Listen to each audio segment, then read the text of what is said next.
حضرت علی رضی اللہ تعالیٰ عنہ نے فرمایا، مصیبت میں ہو تو کبھی یہ نہ سوچو کہ کون سا دوست کام آئے گا، بلکہ یہ سوچو کہ اب کون سا دوست چھوڑ کر جائے گا۔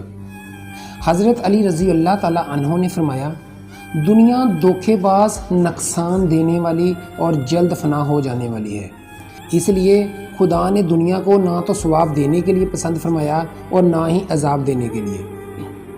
حضرت علی رضی اللہ تعالیٰ عنہ نے فرمایا، جو شخص موت کو زیادہ یاد رکھتا ہے وہ تھوڑی سی دنیا پر بھی خوش ہو جاتا ہے۔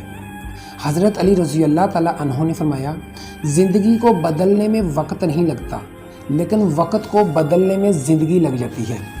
حضرت علی رضی اللہ تعالیٰ عنہ نے فرمایا، موت وہ تیر ہے جو اپنے ہدف پر لگنے کے لیے کمان سے نکل پڑا ہے۔ حضرت علی رضی اللہ تعالیٰ عنہ نے فرمایا، احسان بد زبانوں کی زبان بند کر دیتا ہے۔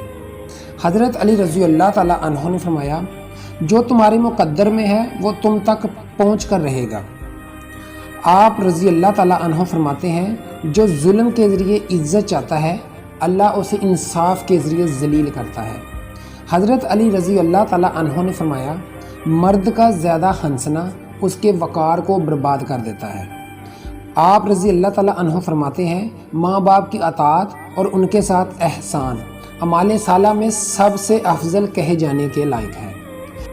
حضرت علی رضی اللہ تعالیٰ عنہ نے فرمایا، بڑا انسان وہ ہے جس کے سامنے کوئی دوسرا اپنے آپ کو چھوٹا نہ سمجھے۔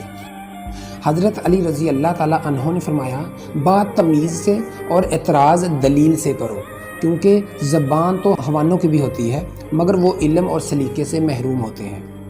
آپ رضی اللہ تعالیٰ عنہ فرماتے ہیں، دوسروں کو تکلیف میں دیکھ کر تکلیف محسوس نہ ہونا ایمان کی کمزوری کی نشانی ہے۔ حضرت علی رضی اللہ تعالیٰ عنہ نے فرمایا، غلط بات پر غصہ آ جانا شرافت کی نشانی ہے، لیکن اسی غصے کو پی جانا مومن کی نشانی ہے۔